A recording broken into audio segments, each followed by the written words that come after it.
বাংলাদেশীদের বেশি সংখ্যক মেডিকেল ভিসা দেওয়ার সিদ্ধান্ত ভারতের। আসসালামু আলাইকুম দর্শক, আপনারা সবাই কেমন আছেন? নিশ্চয়ই ভালো আছেন। আমি আল্লাহর রহমতে অনেক ভালো আছি। যারা ভিসা প্রার্থী, ভারতীয় ভিসা প্রার্থী তাদের জন্য এই ভিডিওটি খুবই গুরুত্বপূর্ণ হতে যাচ্ছে। তবে তার আগে একটি ছোট্ট কথা, আমাদের এই ছোট্ট চ্যানেলটি সাবস্ক্রাইব করে রাখবেন এবং এই ভিডিওটিতে একটি লাইক দিয়ে রাখবেন। আজকে এই পত্রিকায় দেখেন যে সোমবারে 18 তারিখ আগস্ট 2025 ডিবিসি নিউজে যেটা বলা হয়েছে, আপনারা সাথেই থাকবেন। ভিডিওটি না টেনে সম্পূর্ণ ভিডিওটি দেখার আহ্বান থাকলো।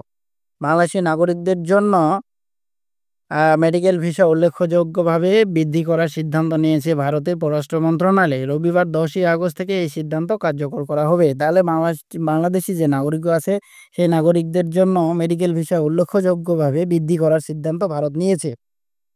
এতে প্রায় 1 বছর ধরে চলা ভিসা নীতির কঠোরতার ক্ষতিগ্রস্ত ভারতীয় ব্যবসায়ীদের মধ্যে নতুন আশার সঞ্চার হয়েছে। কলকাতা, মুম্বাই, চেন্নাই, হায়দ্রাবাদ, বেঙ্গালুরু এবং দিল্লির ব্যবসায়ীরা বাণিজ্য পুনরুদ্ধারের জন্য নতুন করে প্রস্তুতি নিচ্ছে।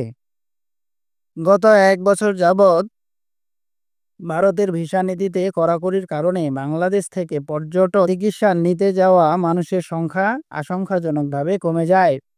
এর ফলে ভারতের পর্যটন এবং চিকিৎসা খাতের উপর নির্ভরশীল ব্যবসাগুলো ভয়াবহ লোকসানের মুখে পড়ে। প্রতি বছর প্রায় 36 লক্ষ বাংলাদেশি নাগরিক ভিসা, পর্যটন এবং ব্যবসার উদ্দেশ্য ভারতে ভ্রমণ করেন। এই সংখ্যা তলানিতে নেমে আসায় কলকাতার নিউ মার্কেট থেকে শুরু করে দিল্লি, মুম্বাই এবং দক্ষিণ ভারতের প্রধান মেডিকেল কেন্দ্র হিসেবে পরিচিতি চেন্নাই, হায়দ্রাবাদ এবং বেঙ্গালুরুর অর্থনীতিতে বড় ধরনের ধাক্কা লাগে।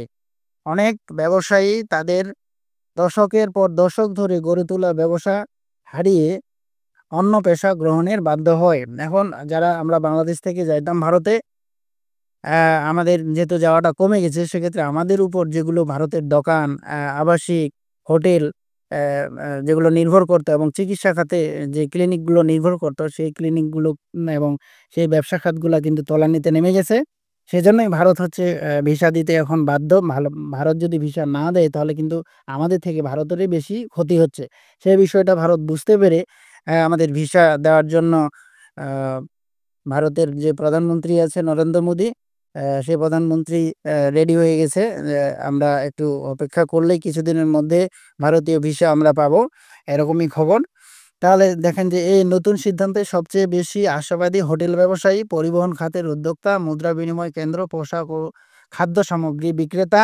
সামনেই শারদীয় দুর্গা উৎসব। এই উৎসবের ঠিক আগে ভিসা নীতি সহজীকরণের ফলে বাড়তি মুনাফার আশা করেছেন তারা। ব্যবসায়ীরা মনে করেছেন, বাংলাদেশ থেকে পর্যটক ও রোগীর আগমন বাড়লে তাদের ব্যবসার যে সমস্যা আছে সেই সমস্যা কেটে যাবে এবং অর্থনীতি পুনরায় গতিশীল হবে। তাহলে যেটা বললাম আমি, আমরা যে ভারতে আগে যেভাবে যাচ্ছিলাম সেভাবে আসলে ভারতে আমাদের যাওয়া হচ্ছে না, কারণ ভিসা নীতির জটিলতার কারণে।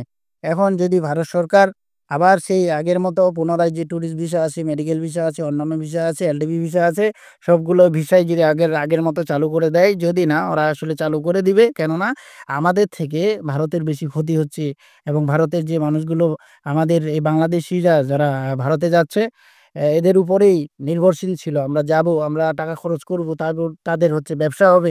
সেটা কিন্তু আর আমরা শেখ হাসিনা ভারতে চলে যাওয়ার পর যেটা আমাদের ভিসা নীতির জটিলতা, সেই জটিলতা কিন্তু আমাদের এখনো কাটছে না। এখন যদি ভারত চিন্তা করছে এবং তাড়াতাড়ি ভারত হচ্ছে এই সিদ্ধান্তে উপনীত হবে যে আসলে বাংলাদেশি ভিসা দেওয়ার দরকার। বাংলাদেশি ভিসা দিলে খালি বাংলাদেশের উপকার হবে এরকম না, ভারতেরও অনেক উপকার হবে। এবং ভারতের মানুষ বাংলাদেশ থেকে যাওয়ার ফলে ভারতের মানুষ যে ব্যবসাগুলো ছিল সেই ব্যবসাগুলো আগের মতো চাঙ্গা হবে